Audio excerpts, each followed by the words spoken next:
The impact of Donald Trump's betrayals. Welcome to Law and Society. Please subscribe and let's talk about this. So, as we see Donald Trump's administration unfold, we realize it's not even been a month yet.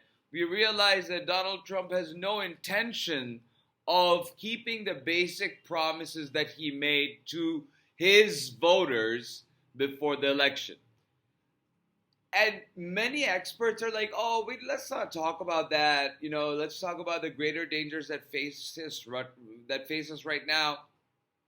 You know, we need to talk about all of it because all of it is important, and it may seem overcoming to be able to address them all, but we should be able to keep up with the news and address them all and alert people and take action and try to make it easier for people to understand the urgency of the moment instead of drawing it out as long as possible.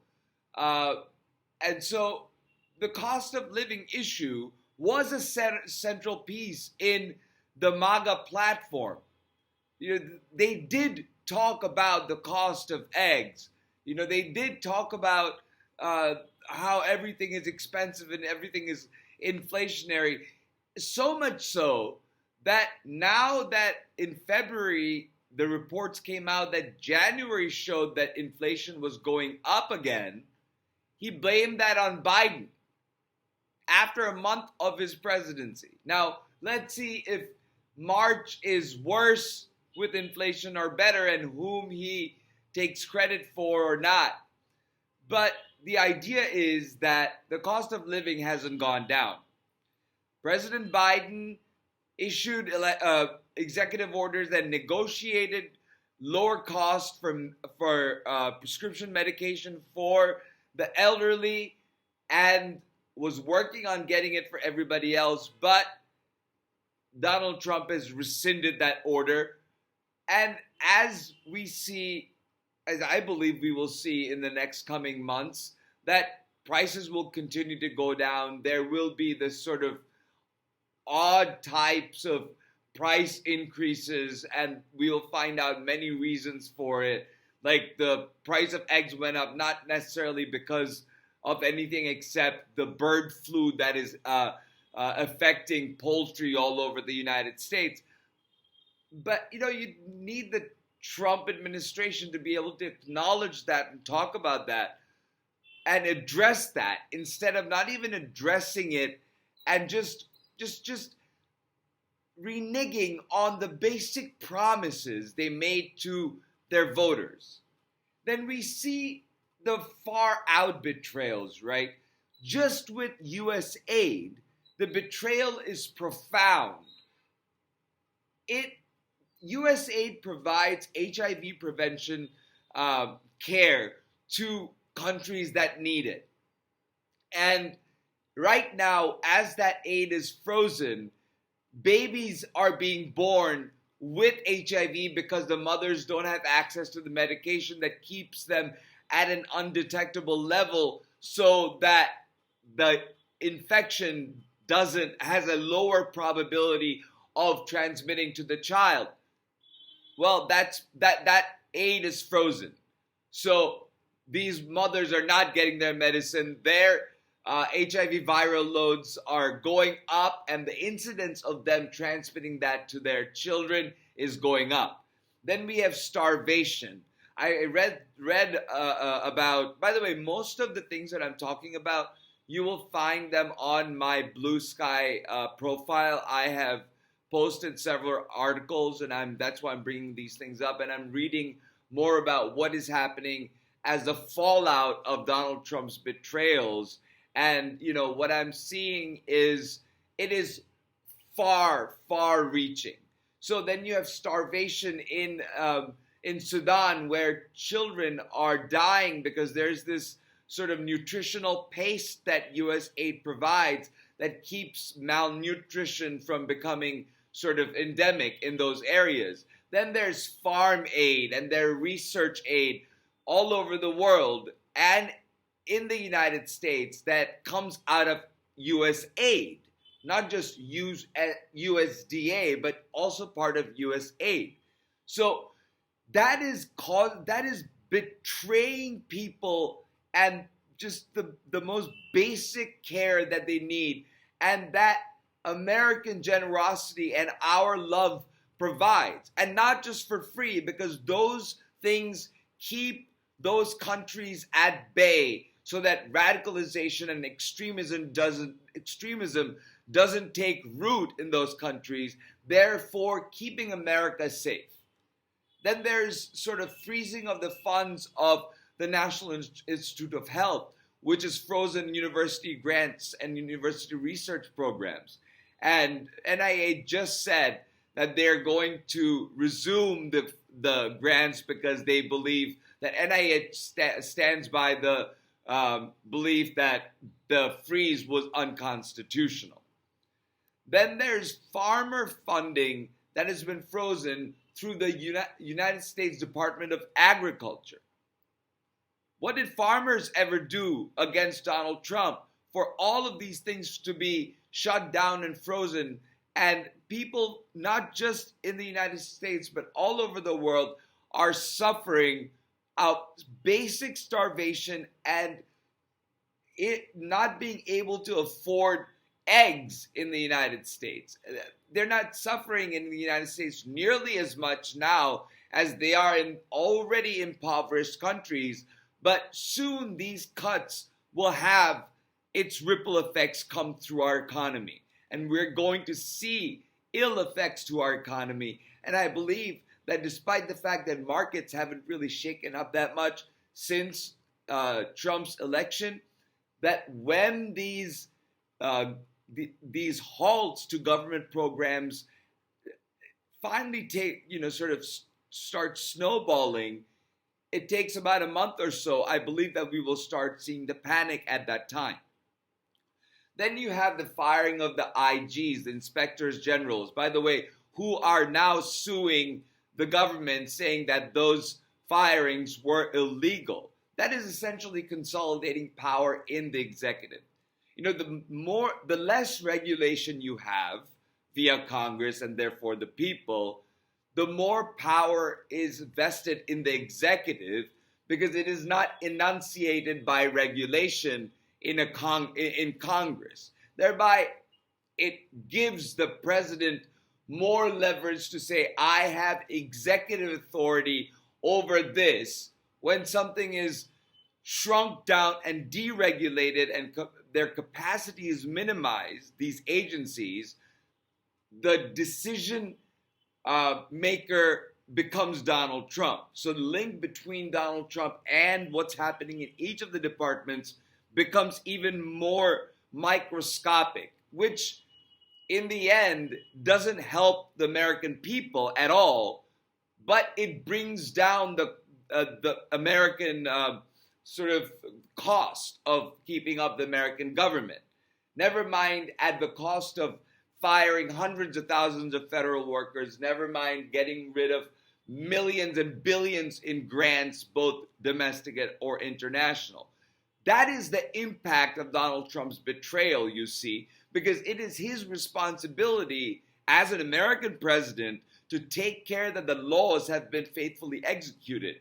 But instead, he's putting a stop to the enforcement of those laws and letting an extra governmental entity, DOGE, which is not sanctioned by Congress, well, it's not extra government, it's quasi-governmental, because it's just part of the executive branch by Donald Trump's executive order proclamation, allowing that agency to come in and sort of chop the personnel and funding when those departments are headed by Senate-confirmed nominees and secretaries is such an abrogation of the regulatory power of Congress and the oversight power of Congress once those agencies have been regulated and created.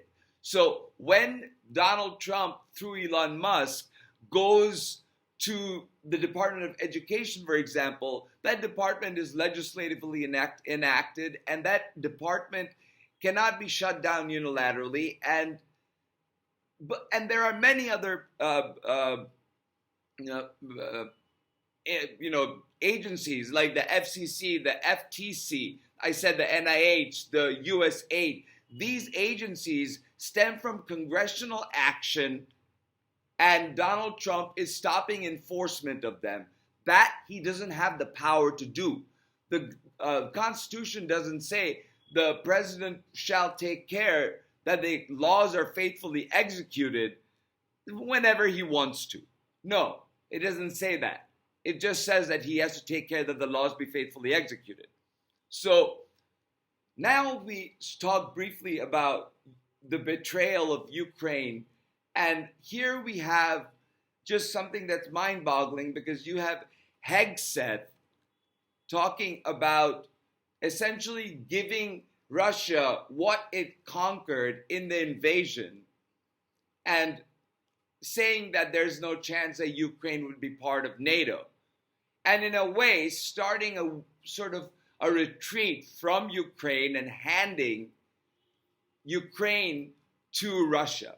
So John Bolton, who's, he was an ambassador to the UN, he was part of Donald Trump's administration, and now he's a vocal opponent of it, has said, this is a palpable harm to American national security, because what Hegseth and Trump did today was not only blow up the NATO position on Ukraine, they blew up a thing called the Belovezha Accords. So it means that not only is unprovoked aggression by Russia against Ukraine now okay, every other former republic in the Soviet Union is vulnerable to the same thing without any indication that the United States will do anything about it. So that is just a blatant betrayal of NATO and our position on Ukraine.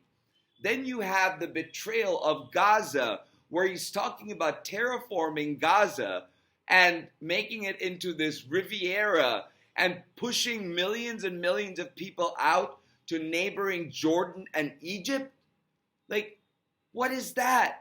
That's ethnic cleansing. That's and I don't believe that these Islamic nations are going to go along with this. This is also going to create a whole new generation of terrorists, including the people who are being targeted by ICE to be deported back to Afghanistan, or the people who are waiting, refugees in Afghanistan waiting to be brought to the United States because they helped the United States during the Afghanistan war. We are betraying all of them. We're saying, no, we're not going to bring you to the United States. And the ones we have brought, well, their status is now, precarious. We don't know how that's going to go. That sort of generational betrayal is what creates people like Osama bin Laden. And I wouldn't be surprised if this creates a new generation of terrorists that target the United States and are purely anti-American. And they will have valid reason for it. Then you have the tariffs. The tariffs are so bad that Mitch McConnell wrote an op-ed, man I have no respect for, by the way, that says that tariffs are not sustainable. Because it looks like Canada's targeting of boycotting red states, and specifically Kentucky bourbon, has really had a pinch. It's pinched their states. So then Donald Trump talking about tariffs on steel and the impact on small businesses like microbreweries and other small businesses that rely on affordable steel that will definitely impact inflation. And inflation is up now. Inflation will continue to go up. And Donald Trump will keep on blaming Biden. Remember that. He's going to say it was a disaster economy and now it's all crashing because of Biden. But it's going to be because of these steps that Donald Trump is taking, these freezes. You know, when you put hundreds of thousands of people in a sort of state of panic and shock, that shock is absorbed by the economy and it reflects in months to come. And so we will see that. Now, those are bigger promises that he has broken. These are the promises that he keeps breaking and then making bad decisions. But the promises that Donald doesn't break are the ones about vengeance. You know, his vengeance is kept. He fired the National Archives archivist because she was instrumental in cooperating with both the January 6th committee and the Mar-a-Lago documents case. Then the security clearances have been taken away from many people, and security details have been taken away from John Bolton and General Milley, despite threats remaining clear and present from Iran. Then you have, taking away security detail of President Biden, investigating DOJ and FBI officials who are part of Donald Trump's criminal investigations because they will be targeted and then probably fired. Then you have mass deportation raids that are reining in Trump followers that are happening everywhere, including in red states, and happening to people to whom it could not happen. Then you have installing people in agencies to carry out his orders and make us more vulnerable. We already have Pam Bondi and Pete Hegseth. Now we are going to see if we're going to get Gabbard, RFK Jr., which is, I believe, the filibuster is happening right now. And then if we get RFK Jr., let's think about this. This man doesn't like vaccines. And there's just been a measles outbreak in Texas. So how does an anti-vaccine Health and Human Services secretary deal with that? The one who is heading the department that oversees the CDC and all other services provided to American citizens. You have this sort of breakdown of the American structure and government in a way that it will impact communities for decades to come. Yeah, we're not seeing the market shift now. We will in a month or two.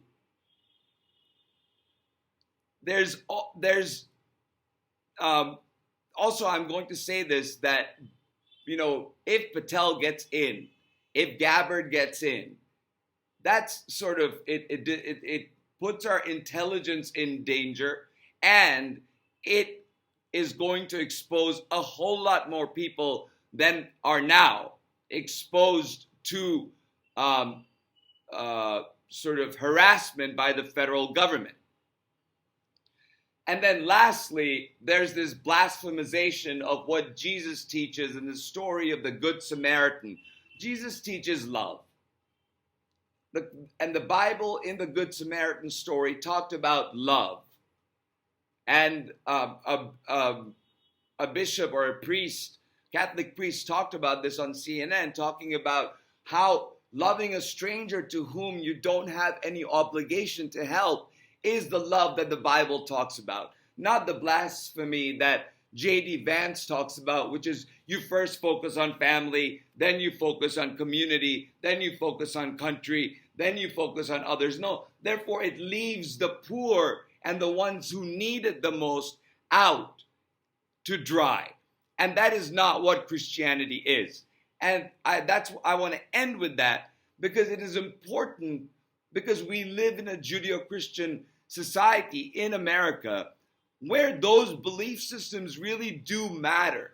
And what that means really do matter. No, we're not going to neglect a stranger at the cost of everything, starting from myself and my family and and when it gets to them, we get to them or we don't. That's not how generosity and love works. And that is the love and generosity that is lacking in the Trump administration. And that is Donald Trump's biggest betrayal of us, is that he is not taking care that the laws be faithfully executed so that our country and our people's mandates that are laws and agencies by way of laws that need to be executed. That is the biggest betrayal. With that, thank you so much for listening. Please like and subscribe, and I'll talk to you soon.